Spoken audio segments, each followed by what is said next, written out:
राम राम राम राम। धन्यवाद। राजकोट लोकसभा विधानसभा विस्तार वांकानेरना कार्यालयना शुभारंभ प्रसंगे अपनी वच्चे उपस्थित गुजरातना पूर्व मुख्यमंत्री भारतीय जनता पार्टी आगेवान भाई श्री विजयभाई रूपाणी, मंच पर विराजमान अपना लोकसभा सभ्य भाई श्री मोहन भाई, राज्यसभा सभ्य भाई श्री केसरी देवसिंह जी झाला, राज्यसभा मारा बीजा साथीदार भाई श्री रामभाई मोकरिया जी, आ विस्तारना लोकप्रिय अने जुझारू धारासभ्य भाई श्री जीतुभाई,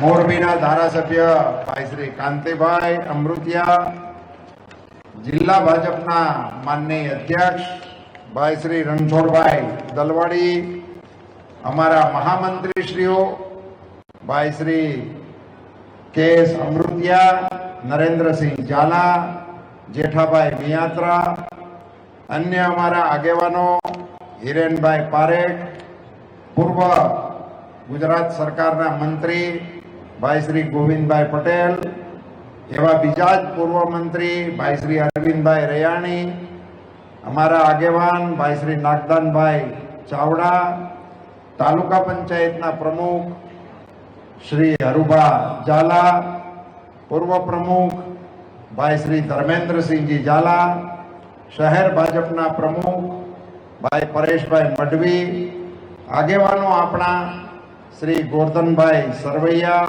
हीराभाई टमारिया, चेम्बरना प्रमुख भाई श्री प्रज्ञेश भाई पटेल, मंच पर विराजमान विविध समाजना आगेवानो, पक्षना अने चूंटायेली पांखना सौ जनप्रतिनिधिओ, विशाल संख्या में उपस्थित माताओं, बहनों, वडीलों, युवान दोस्तों और पत्रकार मित्रों, भाई श्री विजयभाई जे विषयों आपनी सामे मूक्या अने चूंटणीनुं महत्व अने चूंटणीमां आपे सौए मतदान करवुं एनी अपील करी, एमां एक बे वात ज खाली जोड़वानी छे। मने अहींयाथी कीधुं के अमे बधा आगेवानोए भाषणों अहींया करी दीधा था, तमे आव्या ई पहेला, એટલે તમે હવે સાંભળીને થાક્યા હો। સાથીઓ, નરેન્દ્રભાઈ વડાપ્રધાન બન્યા એની પહેલા આપણા રાજ્યના મુખ્યમંત્રી બન્યા હતા। અહીંયા બેઠેલા તમામ લોકોને સ્મરણ કરાવવું છે ખાલી મારે કે આપણે હાજા માંદા થતા, નાના માણસોને ત્યાં દવાખાનાનો પ્રસંગ આવે ને કેવી મુસીબત થતી, એને માટે મોદી સાહેબે એ વખતે આપણને બે મોટી મદદ કરેલી। એક તો 108 આપેલી। વિજયભાઈ કહેતા હતા કે સ્વચ્છતા અભિયાનના ટોયલેટની જરૂર અંબાણી અદાણીને નહોતી, નાના માણસોને હતી। એમાં 108ની જરૂરત પણ આપણને નાના માણસોને જ હતી। ગાડીઓવાળા તો ગમે ત્યારે ગમે ત્યાં જઈ શકતા હતા, જેને પટારાને પૂછીને વહીવટ કરવાનો હતો એને કોઈ અગવડતા નહોતી, પણ આપણને નાના માણસોને તણગામને તરભેટે સીમાડે જનવાર અડી જાય, વાહનનો અકસ્માત થઈ જાય તો કોઈ લઈ જવા વાળું નહોતું। એને માટે નરેન્દ્રભાઈ એ વખતે મુખ્યમંત્રી શ્રી તરીકે આપણને 108 આપી હતી અને આપણા ગરીબોની દવાખાનાની અંદર સૌથી મોટી મદદ કરી। मोदी साहेबे मुख्यमंत्री श्री तरीके मां कार्ड आपने आप्युं। मां कार्ड लईने आपणे जाय तो 2 लाख 5 लाख रूपिया जेवुं दवाखानानो खर्च ए राज्य सरकार भोगवती हती अने प्रधानमंत्री श्री नरेन्द्रभाई मोदी वडाप्रधान बन्या अने एमणे गुजरातमां मदद आपवानो जे संवेदनशील मुख्यमंत्री श्री तरीके प्रयोग कर्यो तो ए वडाप्रधान बन्या पछी एमनी शक्ति वधी, ताकत वधी, विस्तार वध्यो 50 કરોડ પરિવારોને આયુષ્યમાન કાર્ડનો લાભ આપવા માટેનો નિર્ણય કર્યો. 50 કરોડ લોકો. મારે આજની સભામાં એક વાત તમારા બધાના ધ્યાન ઉપર મૂકવી છે. ખાસ કરીને સૌ પરિવારજનો જરા વિચાર કરજો કે મોદી સાહેબ હવે શું વિચારી રહ્યા છે. આગામી ચૂંટણીમાં મોદી સાહેબ ત્રીજી વખત વડાપ્રધાન બને તો મોદી સાહેબે ઘણા સંકલ્પો લીધા છે. એમાંનો એક સંકલ્પ જે આપણને લાગુ પડે એવો છે, એટલા પૂરતી મારે આપને વાત કરવી છે. એ છે કે 70 વર્ષની ઉંમર વાળા તમામ એ આયુષ્યમાન કાર્ડના લાભાર્થી બની જશે. હું મારી સીધી સાદી ભાષામાં એમ કહું છું કે મોદી સાહેબ વડાપ્રધાન બનશે એટલે પરિવારના વડીલોની દવાખાનાની ઉપાધિ એના પરિવારને બદલે મોદી સરકારની રહેશે. અને એમાં ખાસ જોગવાઈ એવી કરી છે કે એમાં કોઈ નાત જાત આવક એવું કાંઈ નથી લીધું. 70 વર્ષની ઉંમર એટલે આયુષ્યમાન કાર્ડના હકદાર બની જાય. આખા દેશના વડીલોની ઉપાધિ નરેન્દ્રભાઈ મોદી કરશે, એના પરિવારને નહીં કરવી પડે એવી વ્યવસ્થા ઊભી કરવા માટે મોદી સાહેબ આગામી દિવસોની અંદર સરકારનું નેતૃત્વ કરવા જઈ રહ્યા છીએ. એવા સંજોગોમાં આ ચૂંટણી આવી છે. મિત્રો, પરસોત્તમ રૂપાલા તો નિમિત્ત છે. નરેન્દ્રભાઈ મોદી વડાપ્રધાન બનવાના છે. નરેન્દ્રભાઈ દેશની ઇજ્જતને દુનિયામાં વધારવાનું કામ કરી રહ્યા છે. નાનામાં નાના માણસથી લઈ અને વિશ્વના નેતાઓ સાથેની સાહેબની વાતો તમે સાંભળો તો આપણને આશ્ચર્ય થાય. હું પરમ દિવસે એક ઘરે ચા પાણી પીવા માટે ગયો હતો. ત્યાં એક આગેવાને મને રામ રામ કર્યા અને રામ રામ કરીને એને મને એવી વાત કરી કે સાહેબ આ આયુષ્યમાન કાર્ડ નો હોત તો મારે તમારે રામ રામ કરવાનું નહોતા થતા. એને મને એવું કહ્યું. એને પોતાને ખબર હતી કે હું ખર્ચો કરી શકત નહીં અને મારી જિંદગી બચત નહીં. આવી પાયાની કામગીરી કરનારા આપણા મુખ્યમંત્રી શ્રી તરીકે અને વડાપ્રધાન તરીકે જે નરેન્દ્રભાઈએ કામો કર્યા છે, અહીંયા જીતુભાઈ આવી હકડે ઠઠ જે સભા ભરાવી છે,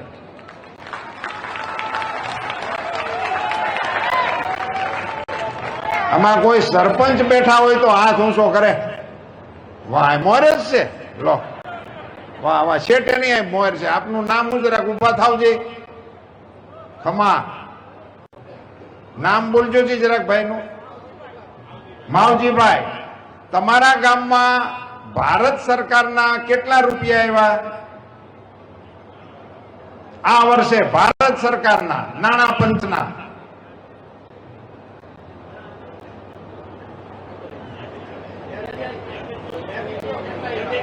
કેટલા રૂપિયા આવ્યા? ઘણા નહીં, કેટલા ગણવા પડે?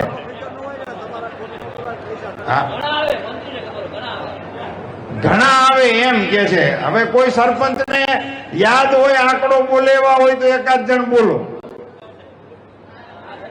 ના ના, સામે સામે સભા વાળા જોઈએ અને એક આ બાજુ છે એ ત્યાંથી બોલો એક જણ જોરથી. કેટલા રૂપિયા કે છે પેલા સરપંચ?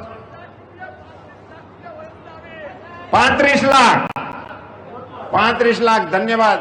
આ મુસ્લિમ સરપંચ આપણા કોઈ ઉભા થયા છે, એમને પૂછો. 27 લાખ રૂપિયા ભારત સરકારના એના એકાઉન્ટમાં આવ્યા. બંને સરપંચોને હું ધન્યવાદ આપું છું. માટેલ, જય ખોડિયાર. મને પાર્ટી વાળાએ ના પાડી હતી કે ચૂંટણીની સભામાં આવું ન પૂછાય. લાઈન એકાદ સરપંચ એમ કીધું કાંઈ કાંઈ આવ્યું નથી 2 વર્ષથી, તો કેવી મુશ્કેલી થાય. પણ મને નરેન્દ્રભાઈ મોદીના વહીવટ ઉપર ભરોસો છે. અહીંયા નહીં, આપણા વાંકાનેરમાં નહીં, તામિલનાડુની સભામાં પણ હું ઉભો થઈને પૂછું તો ન્યાના સરપંચો પણ કે અમારા એકાઉન્ટમાં પૈસા. વિજયભાઈ જે વાત કરતા હતા ને કે પૈસા તો પેલા આવતા હતા, પણ દિલ્હીથી નીકળતો તો એ રૂપિયો તમારા ગામમાં પહોંચતા સુધીમાં 15 પૈસા થતા હતા. બધી ગરણીઓ ફૂટલ હતી, બધી પાઇપલાઇન કાણાવાળી હતી અહીંયા મારી સામે બેઠેલા આપ બધાએ કમળના નિશાન ઉપર સિક્કા માર્યા અને વાંકાનેર થી તે દિલ્હી સુધી કમળ છાપ પાઇપલાઇન નાખી એટલે આ પૈસા અહીંયા આવે. આ પૈસા આવવાનું કારણ આ છે, તમે બધાએ કમળ ઉપર સિક્કા માર્યા, તમે બધાએ ભારતીય જનતા પાર્ટીની તાલુકા પંચાયતો બનાવી. મારે તો વાંકાનેરના અમારા તાલુકાના અને જિલ્લાના આગેવાનોને અભિનંદન આપવા છે કે આઝાદી પછી તમે તાલુકા પંચાયત હોત અને વાંકાનેરની અંદર ભાજપની બનાવી હતી. આ બધા કમળને મત આપતા હતા, એમાંથી નરેન્દ્રભાઈ મોદી એ આપણા વડાપ્રધાન તરીકે આપણા માટે આવી નાની નાની યોજનાઓની, સાહેબ સરપંચો અહીંયા બેઠા છે મોટી સંખ્યામાં, મારે એને યાદ કરાવવું પડે કે તમે આઝાદીથી અત્યાર સુધીમાં જે અગાઉ ગામના વડીલો હોય સરપંચો રહ્યા હોય એને પૂછજો, સરકારમાંથી કાંઈ આવતું હતું? નોટિસો આવતી, પૈસા ન આવતા. પટ્ટાવાળાને પગાર કરવાના પૈસા કેટલીય ગ્રામ પંચાયતમાં નહોતા, એને હું ઓળખું છું, પટ્ટાવાળાને ઓળખું છું અને સરપંચને ઓળખું છું. મેં પટ્ટાવાળાને એક દી પૂછ્યું તને શું આપે છે, તો મને કે ચાવી. પૈસા ને એની પાસે ચાવી રહે, એનો ગામમાં માપો કે આપણી પાસે પંચાયતની ચાવી રહે. આવી રીતે જે વહીવટ હાલતો હતો એને બદલે આજે સરપંચોની ઉપર પહેલી વખત આઝાદી પછી સરપંચો ઉપર ભરોસો મૂકવાનું કામ દેશના પ્રધાનમંત્રી તરીકે નરેન્દ્રભાઈ મોદીએ કર્યું છે. હવે હું સરપંચોને અપીલ કરી શકું કે ન કરી શકું? મોદી સાહેબે તમારી ઉપર ભરોસો મૂક્યો છે, હવે તમારે એ ભરોસાને મતપેટીની અંદર પુરવાર કરવાની જવાબદારી આપ સૌની છે. એવી સાદી સમજ આપવા માટે હું આપ સૌની વચ્ચે આવ્યો હતો. મિત્રો, અમે અહીંયા આવતા હતા, એક ઉદ્યોગપતિની ઓફિસમાં ચા પાણી પીવા માટે બેઠા હતા. મોહનભાઈ સંસદ સભ્યની અમારી વાતો હાલતી હતી. મોહનભાઈ એવું બોલ્યા કે ખાલી આપણી નર્મદાની યોજના અત્યારે ન હોય તો આપણા આખા સૌરાષ્ટ્રમાં પીવાનું પાણી ન મળે, એવી વાત થતી હતી. તમે કલ્પના કરો કેવો સંઘર્ષ કર્યો. અને આવી નર્મદા યોજનાને લાવવામાં મેઘા પાટકર જેવી, જેને હવનમાં હાડકા નાખવામાં કઈ બાકી નહોતું રાખ્યું, એને ટેકો આપનારી આ કોંગ્રેસ પાર્ટી એ આ ચૂંટણીની અંદર મત માંગવા નીકળી છે ને. એક વખત તો કહો કે નર્મદાને તમે 10-15 વર્ષ સુધી મોડું કરાવવાનું પાપ કર્યું છે, એની સજા તમને આ વખતની ચૂંટણીમાં કરવાની. આપણને ડેમ શરૂ કરવાની મંજૂરી નો આપે, ડેમ પૂરો થઈ ગયા પછી દરવાજા બંધ કરવાની મંજૂરી નો આપે, દરવાજા બંધ કરી દીધા પછી એને પાણી ભરવાની મંજૂરી ના આપે. હું આજે આ વાંકાનેરની ધરતી ઉપરથી ગુજરાત કોંગ્રેસના આગેવાનોને એક સવાલ પૂછવા માંગુ છું કે આપણા દરવાજા બંધ કરવાનો હુકમ નરેન્દ્રભાઈ મોદી સાહેબે વડાપ્રધાન તરીકે ગુજરાત સરકારને આપ્યો, બંધની ઊંચાઈ પૂરી કરવા માટેનો હુકમ આપ્યો, દરવાજા ફિટ કરવા માટેનો હુકમ પ્રધાનમંત્રી શ્રી નરેન્દ્રભાઈ મોદીએ વડાપ્રધાન બન્યા પછી 17મા દીએ આપ્યો. અને ડેમ ભરાવાની શરૂઆત કરવાના સમાચાર વર્તમાન પત્રોમાં ગુજરાતની જનતાની ખુશીની વચ્ચે વહેંચા થયા ત્યારે ભારતની રાજ્યસભામાં કોંગ્રેસ પક્ષના વરિષ્ઠ નેતા, મધ્યપ્રદેશના પૂર્વ મુખ્યમંત્રી શ્રી દિગ્વિજયસિંહજીએ રાજ્યસભામાં ઉભા થઈ અને દરવાજા બંધ ન કરવા જોઈએ અને નર્મદામાં પાણી ન ભરવા દેવું જોઈએ એવી માંગણી કરી છે. ગુજરાત કોંગ્રેસ આનો જવાબ આપે, એની સાથે સંમત છે કે નહીં? તમારા આગેવાનો દિલ્હીમાં નર્મદાના બંધને અટકાવવા માટેની રાજ્યસભામાં સત્તાવાર માંગણી કરે અને ગુજરાતના કોંગ્રેસના એક પણ નેતા એનો જવાબ ના આપે. એ આજે અહીંયા ગુજરાતના મતદારોની વચ્ચે મત માંગવા ફરી રહ્યા છે. મિત્રો, નરેન્દ્રભાઈ મોદી વડાપ્રધાન હતા એટલે આપણે નર્મદાના પાણી ભેળા થયા છીએ. હું તો આપ બધાને ચૂંટણી સિવાયની પણ અપીલ કરું છું. ભલે આ ચૂંટણીની સભા હોય, પણ તમારા ઘેરે જે પાણી આવે છે ને મિત્રો નળમાં, એ માં નર્મદાજી આવે છે. અને આપણા શાસ્ત્રોમાં લખ્યું છે ગંગામાં સ્નાન કરવાનું મહત્વ છે, યમુના મહારાણીનું પાન કરવાનું મહત્વ છે, એવી રીતે નર્મદાજીનું દર્શન કરવા માટેનું મહત્વ છે. આપણે ગુજરાતના લોકો ભાગ્યશાળી છીએ કે આપણે ત્યાં સૂર્યપુત્રી તાપી વહે છે, એનું તો સ્મરણ કરવાથી પણ પુણ્ય મળે છે. નર્મદાજીનું દર્શન કરવાથી પુણ્ય મળે છે. તમારા નળની અંદર નર્મદાજી, તમારે હવે રેવા કાંઠે ઠેઠ જવાની જરૂર નથી. તમારા ઘેરે દર્શન દેવા માટે નર્મદાજી પધારે છે, એવી વ્યવસ્થા સરકારે કરી છે. એટલે નળ ખોલો ને તો પહેલા એને પગે લાગજો, બે હાથ જોડીને વંદન કરજો કે માં નર્મદા તમારા આશીર્વાદ અમારા ઘર ઉપર ઉતર્યા છે, એમ એને પગે લાગી અને પછી એનો વિવેકસભર ઉપયોગ કરજો.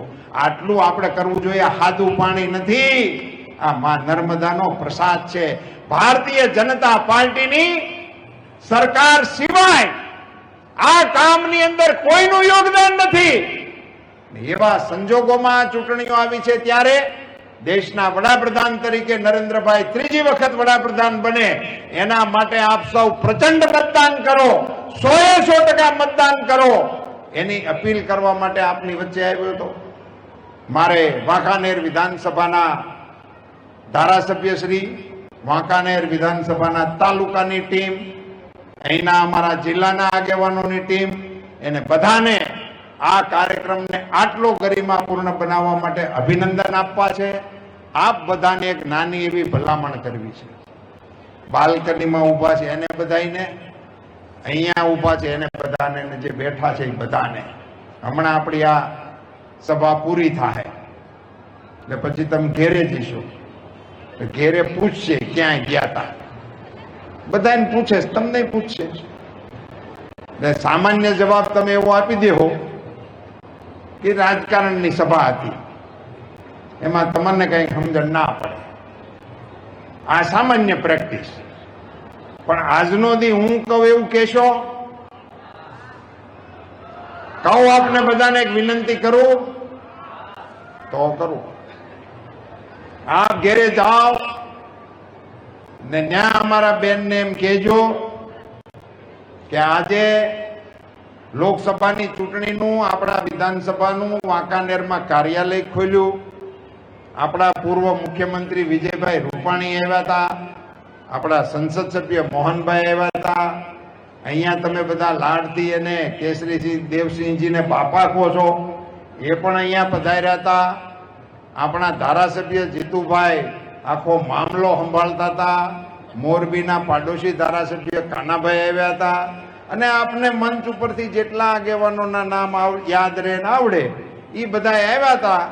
અને પરસોત્તમ રૂપાલા રૂબરૂ આવ્યો હતો.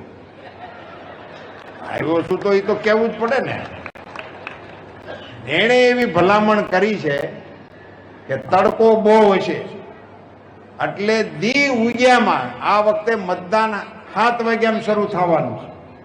7મી તારીખે 7 વાગ્યામાં મારે ને તારે હારે મત દેવા જવાનો છે એવી વિનંતી કરી છે. આટલું ઘેરે જઈને કહેજો. કહેશો?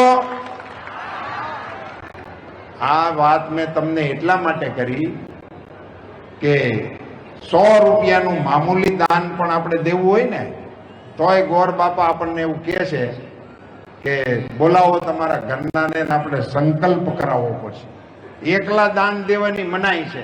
100 રૂપિયાના દાનમાં ગોર બાપા સંકલ્પ કરાવતા હોય સજોડે, તો આ તમારા એક મતને કારણે હિન્દુસ્તાનનું રાજ બને, હિન્દુસ્તાનનો તાજ મળે. એવડું મોટું અમૂલ્ય મતદાન ઈ એકલા ન કરાય. લક્ષ્મી નારાયણ સ્વરૂપે મતદાન કરવા જાજો. જાશો? આમાં જેને સગવડ છે એને મેં કીધું છું, જુવાનરા જોરથી બોલ્યા. હા, એ જે બાકી છે એની વ્યવસ્થા હું કહીશ, મોહનભાઈ ની બધા કરશે. એટલે આવતી ચૂંટણીમાં એ સજોડે જાય એવી અપેક્ષા રાખશું. પણ આપ બધા સજોડે લક્ષ્મી નારાયણ સ્વરૂપે મતદાન કરવા જજો. મિત્રો, મોદી સાહેબે પોતાની સરકારની સામે એવું લક્ષ્ય રાખ્યું છે કે જે યોજના બનાવે એ યોજના 100% મળવી જોઈએ. 100%. મકાન એક ગામમાં 50 લોકોને મળવા જોઈએ એટલે 49 નો હાલે, 50 ને મળવા જોઈએ. ગેસના કનેક્શન 35 ને આપવાના છે તો 35 ને મળવા જોઈએ. પાણીના કનેક્શન આટલા ઘરને મળવા જોઈએ, એટલા ઘરને મળવા જોઈએ. જે કોઈ યોજના જે મળવા પાત્ર છે એ 100% મળવી જોઈએ.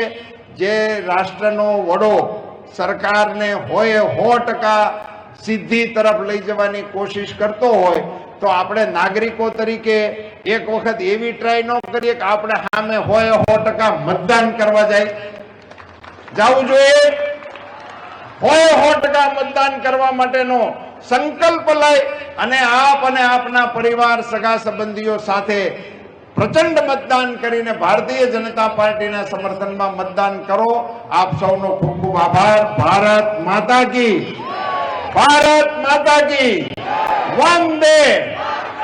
अब की बार फिर एक बार